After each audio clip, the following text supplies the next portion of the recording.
Saya punya pengalaman di Pekanbaru. Dia leader hebat, leader besar. Dia paham marketing plan, tapi nggak jalan-jalan, Pak.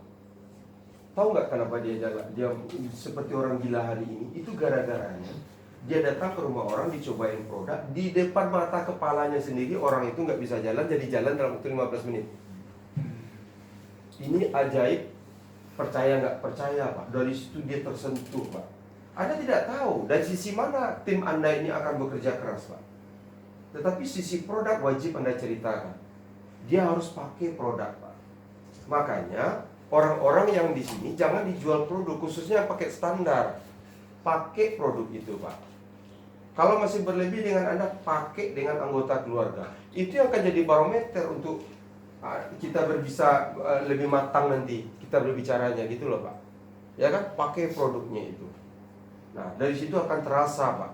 Itu beda banget hasilnya kalau Anda sendiri yang merasakan manfaat produknya dibandingkan cerita orang lain, Pak. Itu semuanya kan cerita orang lain tuh. Tapi kalau Andanya sendiri, Anda bicaranya beda, Pak. Semangatnya beda. Orang kalau semangat itu kan semangat itu nular, ya betul, Pak Ben? Iya, pengalaman saya, Pak, kalau cerita Mahatma itu 2 kepala saya bilang. Iya.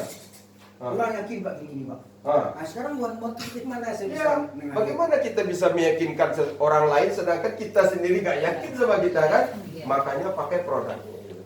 Oke? Nah, jadi pahamkan dia tentang produk. Yang ketiga, tahu dia bagaimana cara register dan aktivasi. Bagaimana cara membeli dolar. Bagaimana cara wallet. Nggak mungkin lah tim Anda bisa bertumbuh, Pak. Cara membeli dolar, wallet, aktivasi, registrasi aja dia nggak bisa. Bagaimana dia bisa menginput orang baru agar jaringannya bertumbuh? Orang cara register aja dia nggak tahu. Bahkan websitenya sendiri tim Anda nggak tahu. Kita mau lihat ini di mana, Pak Rudi? Ya nggak tahu, saya juga nggak tahu, gitu kan? Saya juga bingung nih, ntar saya tanya dulu, gitu. Artinya hal kecil, sering ada kalanya hal kecil itu jadi pengaruh, Pak. Jadi pengaruh yang membuat bisnis Anda ini tidak bertumbuh, gitu, Pak. Ya kan? Tentang itu. Nah, yang ketiga, ini dia registrasi, ini aktivasi. Nah, nanti di sesi terakhir ya Bu Bidan, kita akan praktek aktivasi member.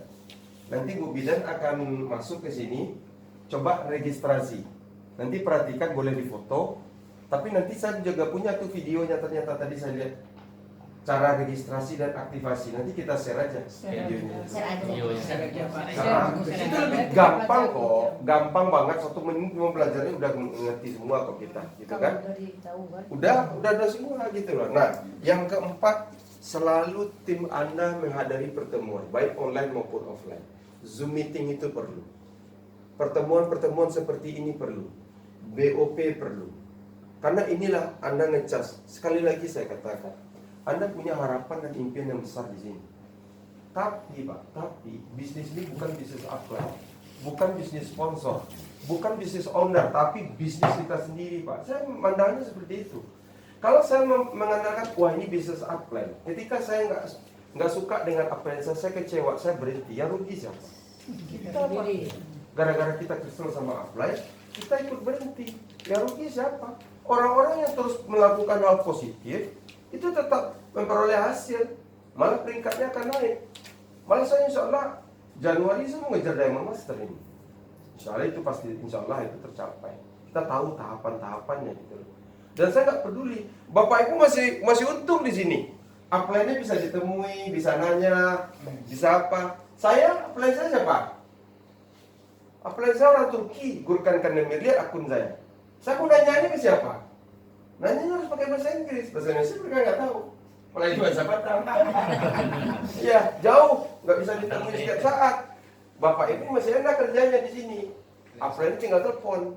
Ya kan? Bisa ketemu. Samping rumah lagi kan? Nah, kalau saya, tapi bagi saya bilang, ini bukan bisnis upline saya. Saya nggak peduli. Yang penting bisnisnya bagus saja. Perusahaannya benar aja. Produknya manfaat aja gitu kan. Ini bisa janjikan jangka panjang, itu udah nggak ada masalah bagi saya. Jadi Anda perlu mengkreativitas Anda. Jadi tim ini harus Anda ajarkan pertemuan, Pak. Kalau ini dilakukan, tadi ingat apa impian kita? mobil, rumah, penghasilan ratusan juta, terserahlah apa yang mau disebut.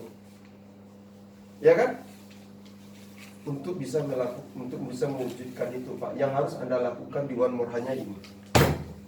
Hanya ini. Sulit enggak ini? Saya bilang begini, Pak Rudi, ada nggak jaminannya orang yang melakukan itu bisa sukses di One More? Saya tanya balik, tunjukkan pada saya orang yang melakukan ini yang nggak sukses. Karena rata-rata mereka yang punya uang dari ini di One More melakukan ini semua. Bapak Ibu, mohon izin saya katakan, yang harus kita lakukan hanya itu. Bayangkan di luar sana, orang harus bikin usaha, butuh modal, puluhan ratusan juta, kerja siang malam, Pak. Kalau dipikir-pikir, jauh lebih sulit lagi daripada ini apa yang mereka kerjain. Benar nggak? Iya. Jauh lebih sulit. Saya punya kenalan, kebetulan teman saya, dulu dia jaya sekali. Dia punya rumah makan, ya kan, sama satu sekolah sama saya. Hari ini dari ini pindah tiap kota. Tahun ini dia pindah sini, cari warung baru. Hari ini, Pak, tetap dia nggak punya apa-apa. Untuk bertahan hidup aja. Kemarin kedengaran dia pindah warung lagi. Begitu terus siang malam, Pak. Jam 4 dini hari dia harus bangun pasar. Kita tidak, mohon izin, bukan merendahkan pekerjaannya dia, tetapi kita harus tahu itulah yang harus dia lakukan untuk mempertahankan hidup. Nah, hari ini kita ketemu peluang nih. Saya tidak katakan gini dah. Simpelnya gini. Dengan kondisi pekerjaan kita yang sekarang, kita kan tadi punya impian tuh. Iya. Kira-kira 1 tahun dengan pekerjaan kita yang sekarang ini masing-masing, kira-kira tercapai nggak impian kita itu? Setahun dari sekarang dengan pekerjaan kita itu? Oh, tercapai. Bukan dengan